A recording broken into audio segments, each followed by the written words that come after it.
مساء الجمال على كل عشاق النادي الاهلي في كل مكان. اهلا وسهلا بحضراتكم في حلقه جديده من حلقات مشجع التالتة. زي ما انتم متعودين حلقتنا مليئه باهم الاخبار والتفاصيل المهمه جدا اللي بتخص النادي الاهلي. بس في الاول كده وقبل ما نبدا حلقتنا يا ريت ما تنساش تعمل لايك على حلقه النهارده فضلا وليس امرا، وانزل دلوقتي اعمل اشتراك في القناه لو ما انتش مشترك عشان تتابع معانا كل ما هو جديد عن اخبار الاهلي. مش هطول عليكم اكتر من كده، تعالوا بينا نبدا حلقتنا باول اخبار الاهلي. الاهلي استأنف تدريباته اليوم على ملعب مختار التتش استعدادات لمواجهه انبي يوم الثلاثاء القادم في بطوله الدوري. ويسطر بعقد جلسه مع لاعبي الاهلي قبل بدايه تدريبات اليوم للحديث معهم عن اهم النقاط الفنيه والجمل التكتيكيه الذي ينوي تطبيقها خلال الفتره القادمه، ويطالبهم بضروره الاستمرار على نفس الاداء والمستوى الذي اظهروه في مواجهه الزمالك الماضيه. حسين الشحات يؤكد لبعض المقربين بان التحيه الذي القاه الجماهير الاهلي عقب استبداله في مواجهه الزمالك ليس توديع للجماهير والنادي رغبته بالرحيل مثلما ردد البعض.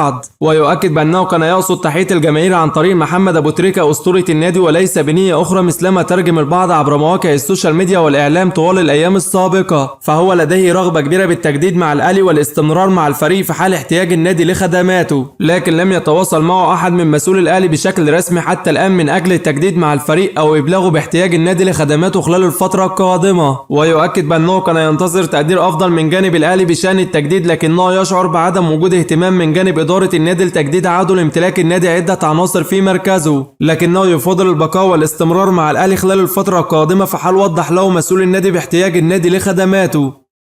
حمزة عبد الكريم نجم الاهلي الشاب يتألق مع برشلونة ويسجل هاتريك مع فريق الشباب ضد مونte كارلو في بطولة الدوري الاسباني تحت 19 عام. والصحف الاسبانية تتغنى بمهاجم الاهلي بعد تألقه بشكل كبير في مواجهة اليوم، وتطالب إدارة البارسا بتفعيل الشراء نهائيا من الاهلي، وذلك قبل تزاحم الأندية بالحصول على خدماته نظرا لامتلاك اللاعب امكانيات وقدرات تؤهله للعب في اي فريق اول في الأندية الأوروبية الكبرى. الاهلي يبدأ التواصل فعليا مع إدارة نادي انبي من اجل الاستفسار عن مطالبهم المالية للتخلي عن خدمات مهاجمه أكتاي عبد الله خلال فترة الانتقالات الصيفية القادمة، وذلك لرغبة الأهلي القوية بالحصول على خدمات اللاعب بعد ظهوره بشكل مميز في الدوري مع نادي انبي وتسجيله أكتر من هدف رائع في البطولة. ومصدر يؤكد بأن الكابتن سيد عبد الحفيظ أجرى عدة تواصلات مع إدارة انبي في الساعات الماضية من أجل الاستفسار عن مطالبهم المالية للتخلي عن خدمات أكتاي عبد الله للأهلي في الصيف القادم. ويؤكد بأن هناك قناعات كبيرة داخل الأهلي بإمكانيات وقدرات اللاعب على تقديم الإضافة المطلوبة مع الفريق في الموسم الجديد.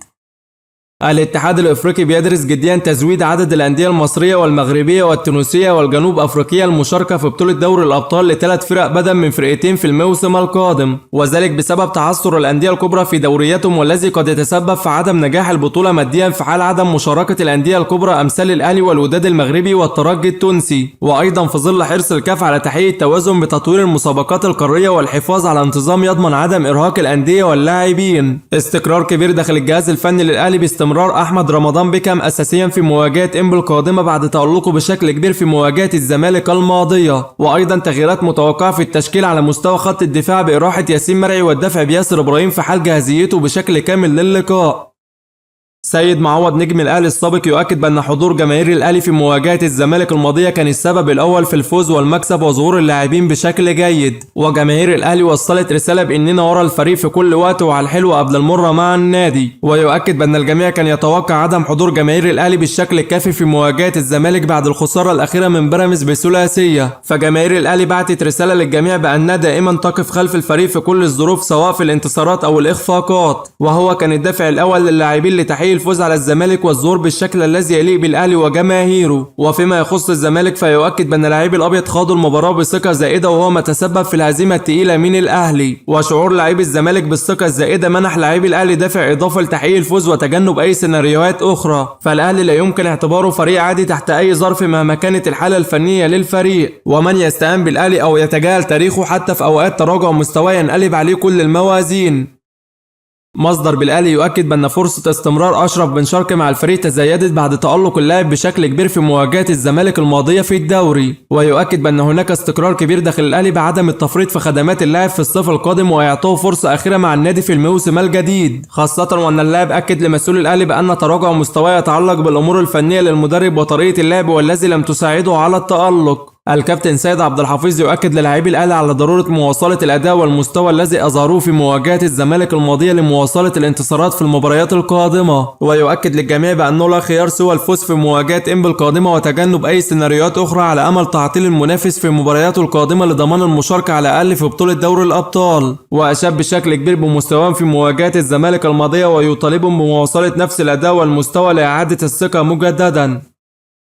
ايمن يونس نجم الزمالك السابق اشاد بقوه باداء لاعبي الاهلي في مواجهه القمه امام الزمالك وظهور لاعبي الاهلي بشكل جيد طوال اللقاء، ويؤكد بان الاهلي قدم مباراه قويه وفرض سيطرته بشكل لافت عكس المتوقع قبل المواجهه، ونتيجه المباراه كانت مفاجاه كبيره وما كانش حد يتوقع او يتخيل نتيجه القمه تكون كده، وايضا ما كانش حد يتخيل الاهلي يلعب بالشكل ده، والاداء التكتيكي الذي اظهروه لاعبي الاهلي اثار تساؤلات كبيره بان من يدير المباراه فنيا ليس يسترب، واللي عمل الخطه هو شخص مسؤول داخل الاهلي لانه غير منطقي الفريق يلعب بطريقه مختلفه تماما عن مبارياته السابقه، ولازم نحط علامه استفهام كبيره هل يسترب هو من قاد الاهلي فنيا فعلا ام كان في دور اكبر لاحد الاشخاص المتعاونين بالنادي. وفوز الاهلي باللقاء شكل صدمه كبيره لنادي الزمالك والنتيجه كابوس سيء للاعبي الابيض.